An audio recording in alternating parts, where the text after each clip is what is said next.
Hello students, welcome back to another session of the chapter that is control and coordination. And in the last class we are discussing about the need of nervous system, what is coordination and how it is coordinated.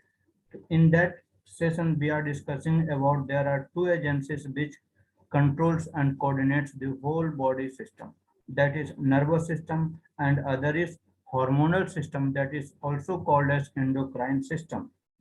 ठीक है। उसके बाद हम लोगों ने बात किया था कि नर्वस सिस्टम का जो basic structural and functional unit होता है that is called the nerve fibres, या जिसको हम लोग न्यूरॉन्स बोलते हैं। तो न्यूरॉन में हम लोग देखे थे कि neuron neuron is consist of three parts. कौन कौन सा? One is called the cell body, जिसको हम लोग बोलते हैं साइटोन भी, सेल बॉडी और साइटोन, या इसको हम लोग बोलते हैं पेरिकैरियोन भी बोलते हैं। दूसरा पार्ट होता है that is called the dendrites, और third part is known as axon. तो ये तीन चीजों से मिलकर हमारा न्यूरॉन्स बना हुआ है। ठीक है।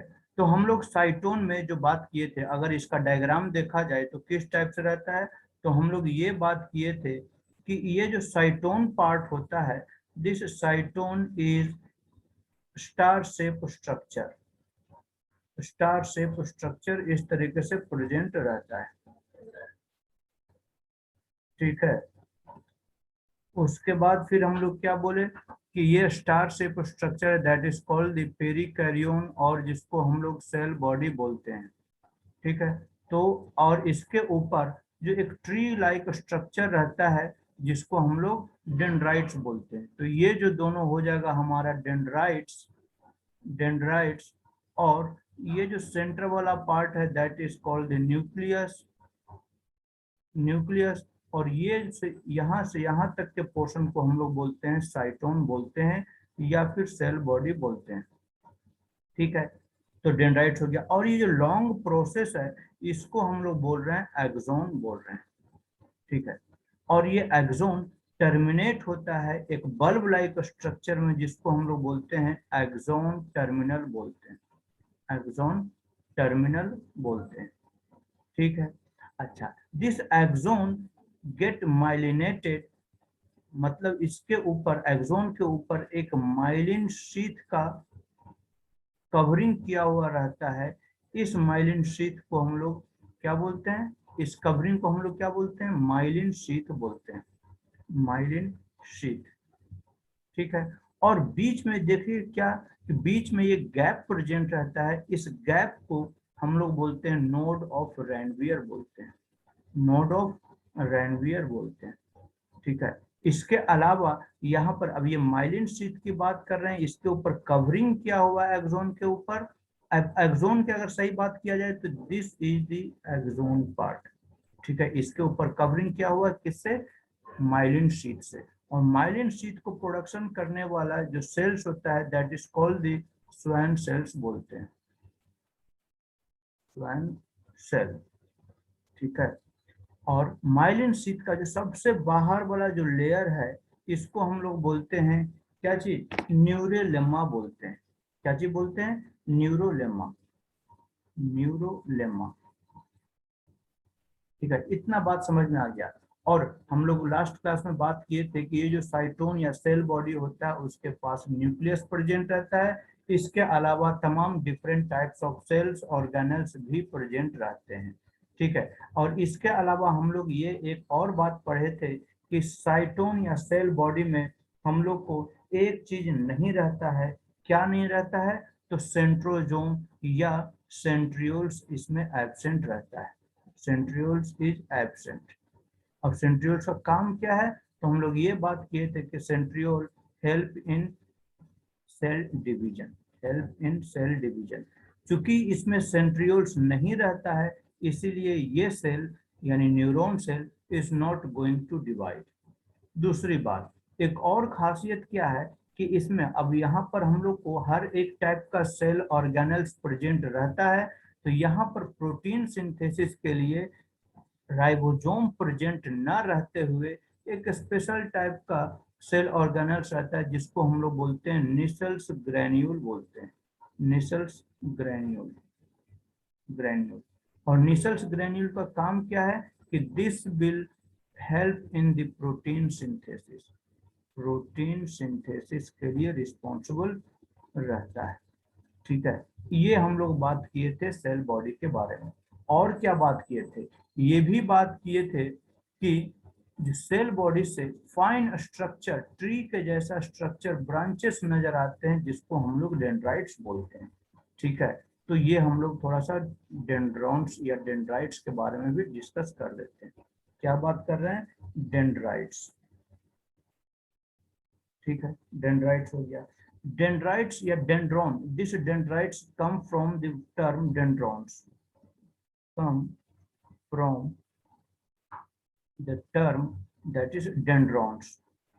ठीक है, और डेंड्रॉन्स का मतलब क्या होता है, डेंड्रॉन्स का मतलब होता है ट्री लाइक स्ट्रक्चर या ब्रांच जैसा फाइन ब्रांचेस, जिसको हम लोग डेंड्रॉन्स बोलते हैं। ठीक है, मतलब कि this dendrites are the, this dendrites are the क्या चीज, branched form of cytoplasm, cytoplasm projection from cell body, from cell body. मतलब क्या बोल रहे हैं, ये ब्रांच्ड फॉर्म में किसका ब्रांचिंग बना है, तो साइटोप्लाज्म का। और ये साइटोप्लाज्म कहाँ से प्रोजेक्ट हुआ है, सेल बॉडी से हुआ है। मतलब हम लोग यहाँ पर बात कर रहे हैं इस टाइप का जो स्ट्रक्चर की बात कर रहे हैं, और इसके ऊपर ढेर सारा ब्रांचेस दिख रहा है।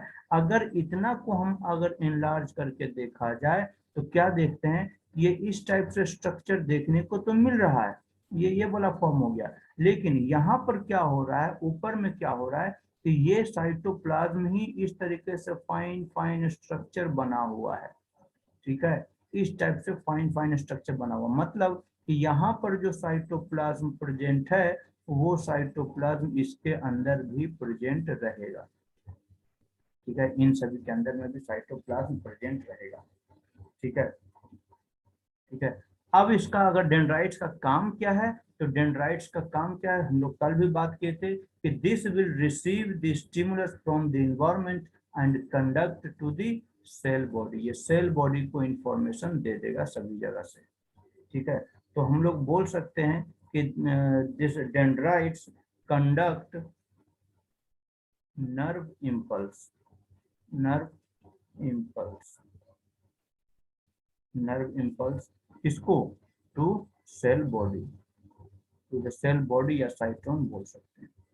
ठीक है, तो इस तरीके से हम लोग बात किए डेंड्राइट्स के बारे में। अब इसके आगे हम लोग बात करेंगे the third components of the neuron that is axon. अब ये हम लोग एक्सोन के बारे में डिस्कस करेंगे। तो ये एक्सोन क्या है, एक्सोन। ठीक है, अब ये एक्सोन की बात करें तो एक्सोन में क्या देखें कि सबसे लंबा वाला पार्ट, ये एक्सटेंडेड फॉर्म है किसका, साइटोन का ही एक्सटेंडेड फॉर्म है। एक लंबा सा थ्रेड लाइक स्ट्रक्चर प्रेजेंट रहता है जिसको हम लोग बोलते हैं एक्सोन बोल रहे हैं। तो हम लोग लिख सकते हैं यहाँ पर कि this axon is long processes, long processes that arises from the cell body या साइटोन। ठीक है, अब ये एक्सोन वेरी कर सकता है, कितना वेरी कर सकता है, तो ये किसी 1 मिलीमीटर से लेकर 1 मीटर के लेंथ तक भी वेरी कर सकता है एक्सोन का साइज। तो हम लोग बोल सकते हैं कि axon size varies from a few centimetre, few millimetre, centimetre भी बहुत बड़ा हो जाएगा, millimetre to even more than 1 meter in length, 1 meter in length। Clear बात। अच्छा, और क्या बोल रहे हैं कि एक्सोन को चारों तरफ से, अब एक्सोन का काम क्या है, axon conducts the nerve impulse from cyton to the next neuron cell, next neuron cell को ट्रांसमिट करने के लिए। जैसे यहाँ पर हम लोग यहाँ इस तरीके से, ये एक न्यूरॉन है, ये हम लोग का एक्सोन आ रहा है, एक्सोन टर्मिनल बड बनाकर ये दूसरे न्यूरॉन्स यहाँ पर आएंगे, उसके कंडक्ट करने के लिए रिस्पॉन्सिबल है। मतलब साइटोन से मैसेज को ले जाने का काम करता है। तो ये इंफॉर्मेशन ले जाने का काम करता है एक्सोन, तो इसीलिए उस इम्पल्स को कहीं खराब ना हो जाए वो मैसेज, उसको प्रोटेक्शन के लिए क्या करते हैं, इसके ऊपर एक इंसुलेटिंग कवरिंग करते हैं, इंसुलेटिंग लेयरिंग करते हैं, जिसको हम लोग बोलते हैं माइलिन शीथ या मेडुलरी शीथ बोलते हैं। जैसे कि आप घरों में देखिएगा क्या कि आपका घर में वायर लगा होगा, वायर घर में जो आप इलेक्ट्रिसिटी बल्ब जलाते हैं, पॉइंट्स बटन ऑन करते हैं और बल्ब जल जाता है, तो मतलब वो जिसके थ्रू कंडक्ट हो रहा है वो वायर, उसके ऊपर देखिए एक प्लास्टिक का कवरिंग किया हुआ रहता है।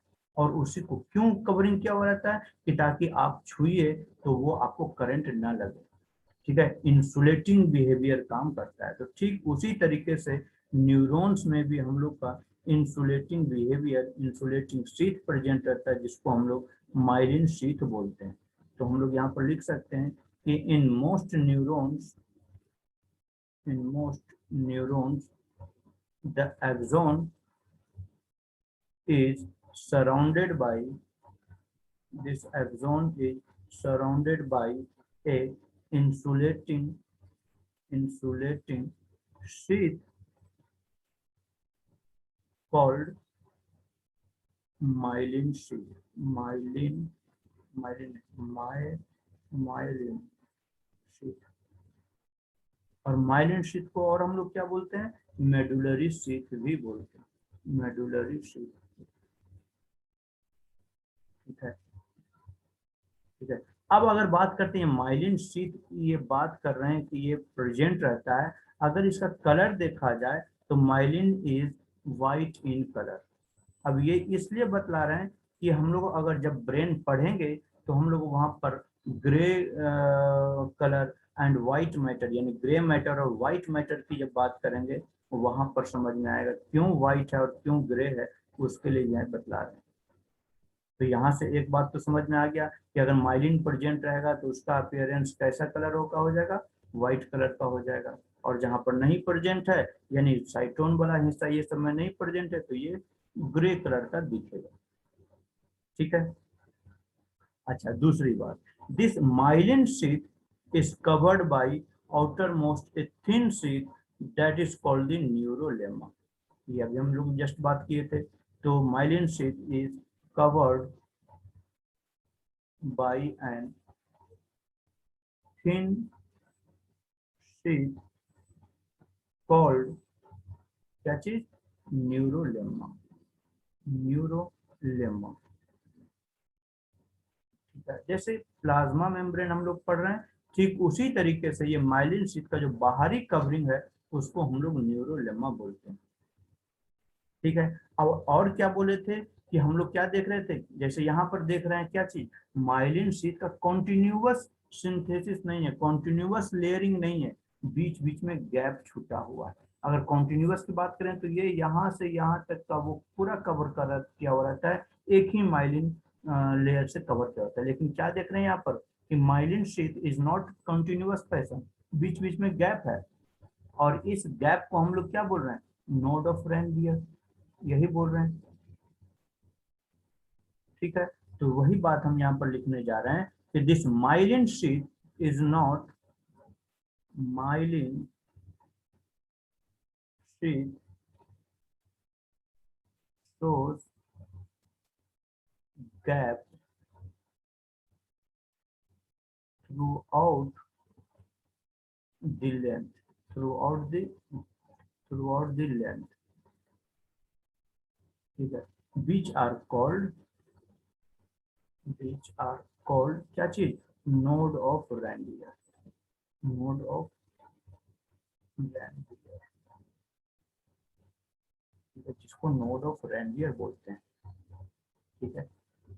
अच्छा, इसके अलावा हम लोग क्या बात किए कि जो एक्सोन का जो एंड पोर्शन होता है वो एक स्वेलन, एक बल्ब के जैसा प्रेजेंट रहता है, जिसको हम लोग क्या बोले थे, एक्सोन टर्मिनल बोले थे। ये भी बात लिख देते हैं कि the end portion of, the end portions of axon have swollen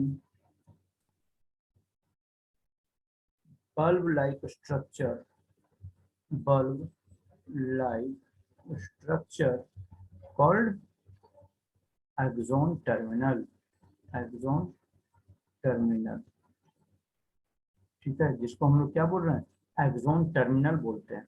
और इस एक्सोन टर्मिनल में जो बल्ब के समान, जैसे ये लास्ट हम इसको बड़ा बना रहे हैं, इस तरीके से स्वेलन पोर्शन रहता है जिसको एक्सोन टर्मिनल बोलते हैं।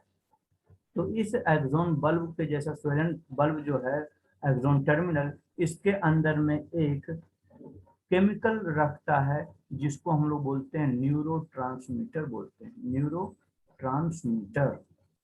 ठीक है, और न्यूरोट्रांसमीटर खास करके यहाँ पर कौन सा है, तो एसिटाइल कोलिन है, जिसको शॉर्ट में ACH लिखते हैं। ठीक है, तो यहाँ पर हम लोग लिख सकते हैं कि this axon terminal stores chemical. और केमिकल क्या है, तो ये एक न्यूरोट्रांसमीटर है, मतलब कि जो मैसेज आ रहा है उसको ट्रांसपोर्ट करने का काम करता है।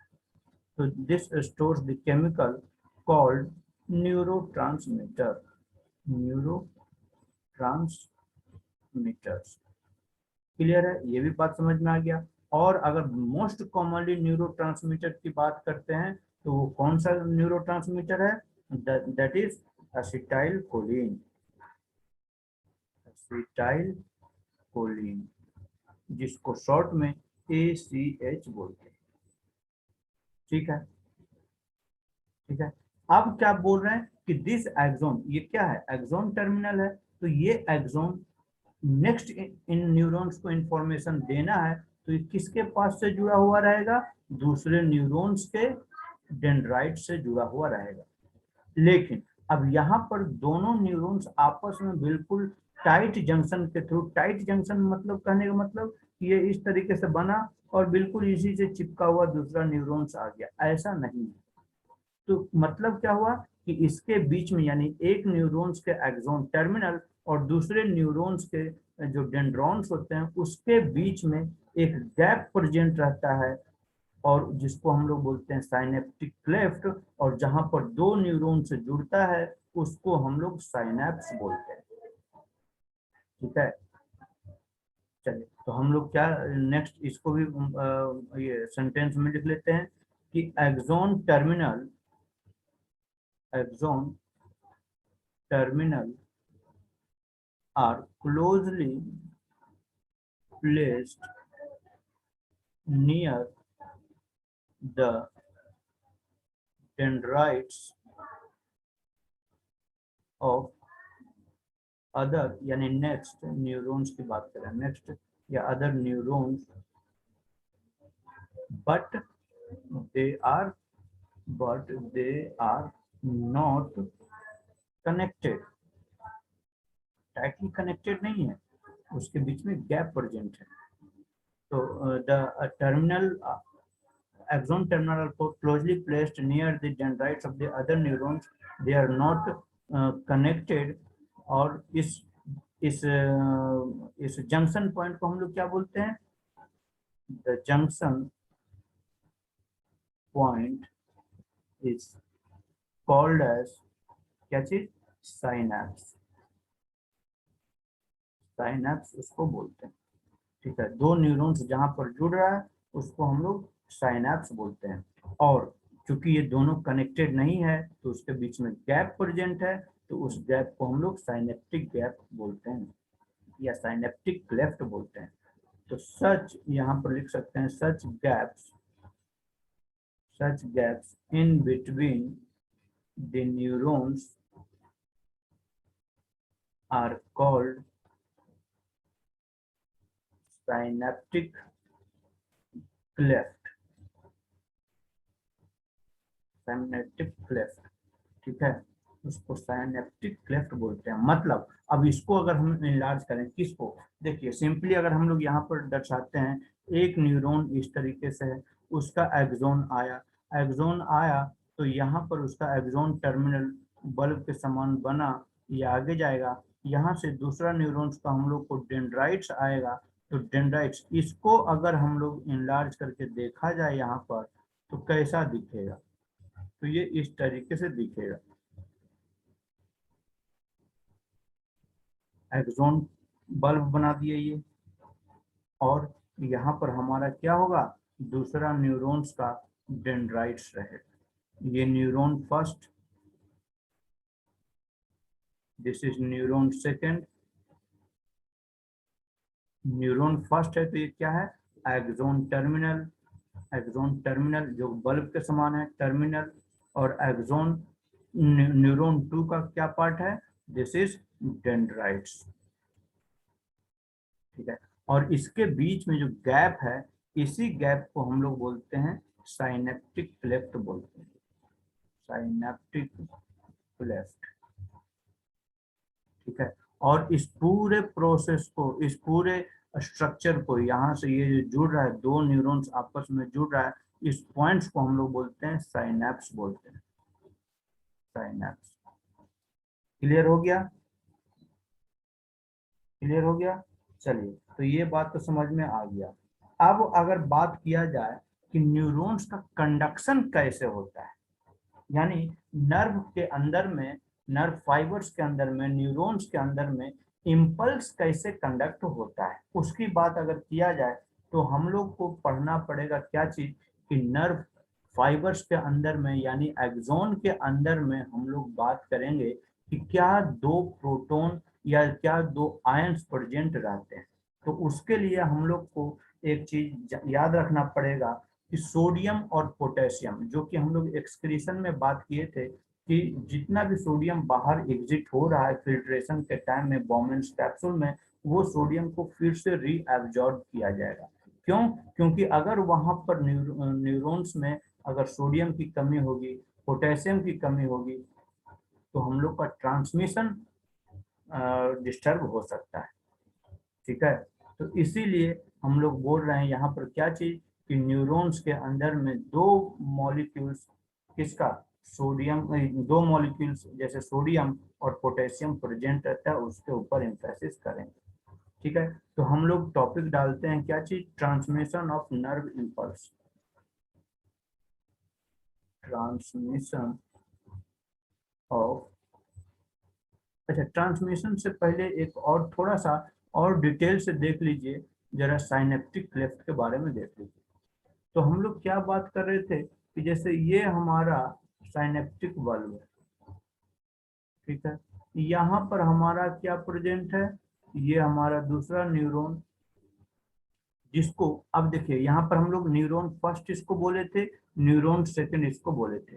तो यहाँ पर हम लोग मेम्ब्रेन्स की बात करें, क्योंकि इसका जो लास्ट का ये पोर्शन क्या रहेगा, फर्स्ट न्यूरॉन का मेम्ब्रेन है और ये मेम्ब्रेन दूसरे न्यूरॉन्स का मेम्ब्रेन है। तो ये मैसेज का ट्रांसमिशन कैसे हो रहा है, एक न्यूरॉन से दूसरे न्यूरॉन्स के पास जाएगा, ऐसे ही जा रहा है। ठीक है, तो यहाँ पर हम लोग साइनेप्स की जो बात कर रहे हैं, तो ये वाला जो फर्स्ट न्यूरॉन्स का जो मेम्ब्रेन रहेगा, इसको बोलते हैं हम लोग pre synaptic membrane, pre synaptic membrane. ठीक है, उसके बाद इस मेम्ब्रेन को हम लोग क्या बोल रहे हैं, post synaptic membrane, post synaptic membrane. ठीक है, अब क्या बात किए थे हम लोग कि इस pre synaptic membrane axon terminal में एक हम लोग को हार्मोन्स बना हुआ रहता है, जिसको एक्ट करता है कैसा, न्यूरोट्रांसमीटर की तरह एक्ट करता है। तो ये क्या हम बोल रहे हैं, एसिटाइल कोलिन, एसिटाइल कोलिन, जो कि क्या है, एक न्यूरोट्रांसमीटर है, न्यूरोट्रांसमीटर। ठीक है, अब न्यूरोट्रांसमीटर तो है, ठीक है, कोई बात नहीं, लेकिन अब जो भी इंफॉर्मेशन आया है वो क्या हो गया, न्यूरोट्रांसमीटर उसको कैप्चर कर लिया है, इस तरीके से कैप्चर कर लिया है। अब क्या होगा, इस इंफॉर्मेशन को यहाँ तक मूव करना चाहिए, तभी तो यहाँ पर आकर जुड़ेगा, और ये अपना जो भी इंफॉर्मेशन इसके पास यानी इम्पल्स रहेगा, वो इम्पल्स कहाँ पर आ जाएगा, इस साइनेप्टिक क्लेफ्ट में आ जाएगा, जिसको हम लोग क्या बोल रहे हैं, साइनेप्टिक क्लेफ्ट बोल रहे हैं। ठीक है, तो इसमें आएगा तब क्या होगा कि अब नेक्स्ट जो पोस्ट सिनेप्टिक मेम्ब्रेन है, उस पोस्ट सिनेप्टिक मेम्ब्रेन में क्या प्रेजेंट रहेगा, रिसेप्टर्स प्रेजेंट रहेंगे, रिसेप्टर्स प्रेजेंट रहेंगे। ये सब क्या हो गए, रिसेप्टर्स हो गए। तो अब देखिए कि कैसे काम करेगा, तो उसके लिए समझना है क्या, उसके लिए समझिए ये कि इस सिनेप्टिक क्लेफ्ट के अंदर में कैल्शियम आयंस रहते हैं, कैल्शियम आयन। ठीक है, calcium ion pre synaptic membrane से बाइंड करेगा। इसके अलावा सोडियम आयन चैनल्स, मतलब कि ये जो प्री सिनेप्टिक मेम्ब्रेन है उसमें calcium calcium ion channels calcium ion channels present रहेंगे। इसके अलावा सोडियम आयन चैनल्स प्रेजेंट रहेंगे। ठीक है, ठीक उसी तरीके से पोटेशियम आयन चैनल्स भी प्रेजेंट रहेंगे। लेकिन हम यहाँ पर क्या बोल रहे हैं कि कैल्शियम एक बड़ा इंपॉर्टेंट रोल प्ले करता है। तो कैल्शियम अगर रहा, कैल्शियम प्रेजेंट रहेगा जो कि ये प्री सिनेप्टिक मेम्ब्रेन से जुड़ेगा, और जैसे ही प्री सिनेप्टिक मेम्ब्रेन से जुड़ेगा तो ये सब जो हमारा एसिटाइल कोलिन है ये मूव करना शुरू कर देगा, इस मेम्ब्रेन की तरफ आना शुरू हो जाएगा। क्योंकि इसका मेम्ब्रेन भी इसके मेम्ब्रेन के जैसा है, ये दोनों मेम्ब्रेन एक जैसा है, तो ये क्या होगा कि इस स्टेप में आने के बाद ये जो प्री सिनेप्टिक मेम्ब्रेन इससे आकर जुड़ जाएगा। जैसे ही जुड़ेगा तो ये भी मेम्ब्रेन एक जैसा है, ये मेम्ब्रेन एक जैसा है, इसका मेम्ब्रेन भी एक जैसा है, तो एक बीच में हो जाए गैप खाली, और गैप जैसे ही होगा तो यहाँ पर जो भी इंफॉर्मेशन है वो कहाँ पर आ जाएगा, इस सिनेप्टिक क्लेफ्ट में आ जाएगा, इस टाइप से सिनेप्टिक क्लेफ्ट में आ जाएगा। ठीक है, अब सिनेप्टिक क्लेफ्ट में जो मैसेज आ गया है वो जैसे ही बाइंड करेगा किसके साथ, जैसे ही बाइंड करेगा रिसेप्टर के साथ, तो अब देखिए कि एक हाथ ऐसे रखे हुए हैं और इस पर कुछ नहीं है, तो आपको कोई वजन आपको नहीं लगेगा। लेकिन जैसे ही कोई मॉलिक्यूल्स यहाँ पर आ जाए तो आपका हाथ भारी रहेगा, हल्का ही भारी क्यों ना लगे, ऐसा फील होगा। तो ठीक उसी तरीके से ये जो रिसेप्टर के पास जैसे ही मैसेज आया तो ये क्या कर दिया, पहले ये नॉर्मल पोलराइज्ड स्टेट में था। पोलराइज्ड स्टेट यहाँ पर हम टर्म यूज किए, पोलराइज्ड स्टेट का मतलब क्या हुआ कि ये इस मेम्ब्रेन के अंदर और बाहर में एक जैसा positive charges and negative charges present है, यानी जितना पॉजिटिव चार्ज बाहर उतना ही नेगेटिव चार्ज अंदर। तो इस स्टेट को हम लोग बोल देते हैं पोलराइज्ड स्टेट बोल देते हैं। ठीक है, तो जैसे ही यहाँ पर ये आकर मॉलिक्यूल से जुड़ा तो ये क्या हो गया, इस पोलराइज स्टेट में क्या हो गया, चेंजेस होगा, कुछ चेंजेस होगा। तो यहाँ पर पॉजिटिव नेगेटिव डिस्टर्ब होगा, मतलब पॉजिटिव अंदर आएगा और नेगेटिव चार्ज बाहर जाएगा, और उस स्टेट को हम लोग डीपोलराइज स्टेट बोल देते हैं। ठीक है, जिसके बारे में हम लोग अभी आगे चर्चा करेंगे। तो इस तरीके से अब क्या था कि पहले न्यूरॉन्स के पास जो इंफॉर्मेशन था अब वो सेकंड न्यूरॉन के पास आ गया। अब जब सेकंड न्यूरॉन के पास आ गया तो ये सब सारे इंफॉर्मेशन को वो कहाँ ट्रांसमिट करना शुरू कर देगा, वो ट्रांसमिट कर देगा, इसके नीचे में क्या है हमारा साइटोन बॉडी है, दिस इज साइटोन, और साइटोन में वो सब इंफॉर्मेशन आ जाएगा। क्लियर है, तो इस तरीके से साइनेप्टिक क्लेफ्ट में एक न्यूरॉन से दूसरे न्यूरॉन्स के तरफ मैसेज का कंडक्शन, इंपल्स का कंडक्शन होता है। क्लियर है, तो चलिए ये तो हम लोग बात कर लिए न्यूरॉन जंक्शन का, यानी साइनेप्स की बात कर लिए कैसे मैसेज का कंडक्शन हुआ।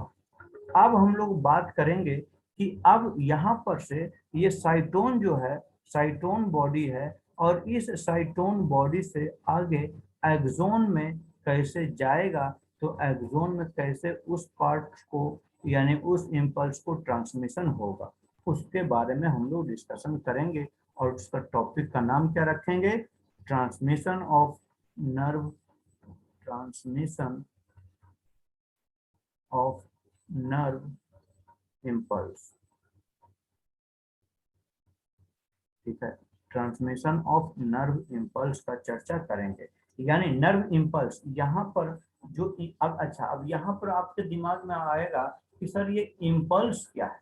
सबसे पहली बात, इम्पल्स हम लोग यहाँ पर टर्म यूज करें, इम्पल्स है क्या। तो लेट सपोज ऐसे समझिए कि ये एक स्ट्रिंग है, ये एक स्ट्रिंग है। स्ट्रिंग हिंदी में बोले तो इसको धागा मान लीजिए, धागा, ठीक है, धागा है। अब ये नॉर्मल अगर ऐसे ही छोड़ दिया जाए तो ये धागा ऐसे ही रहेगा, लेकिन यहाँ पर आप क्या करते हैं, एक डंडे से हिट करते हैं, हिट करते हैं तो इसका चेंजिंग हो जाएगा। क्या होगा, तो ये स्ट्रिंग नीचे की तरफ आएगा और ये अभी तक तो यहाँ पर नीचे आएगा, लेकिन जैसे ही यहाँ हटाइएगा तो ये फिर से अपना पोजीशन पर आना चाहेगा।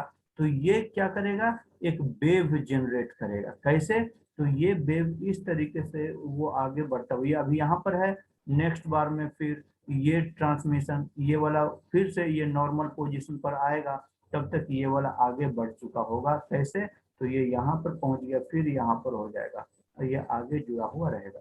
तो ये जो बात कर रहे हैं, ये हिट कर रहे हैं, इस प्रोसेस को, ये जो यहाँ पर वेव जो धागा है वो स्थिर से डिस्टर्ब फॉर्म में आ गया है, उसी को हम लोग बोलते हैं इम्पल्स बोलते हैं। जैसे कि आप रुके हुए पानी में एक पत्थर डालते हैं तो क्या देखते हैं, वहां से रिपल्स बनता है और वो ripple through out the pond वो फैल जाता है। तो ठीक उसी तरीके से ये रिपल्स आगे ट्रांसमिट होते हुए चला जाएगा और इसी को हम लोग बोलते हैं नर्व इम्पल्स। और ऐसे ही कंडक्शन होगा, नर्व फाइबर्स के थ्रू होगा। अब नर्व फाइबर्स किसको बोल रहे हैं, तो एक्सोन जो पार्ट है उसको हम लोग नर्व फाइबर्स भी बोलते हैं, ठीक है।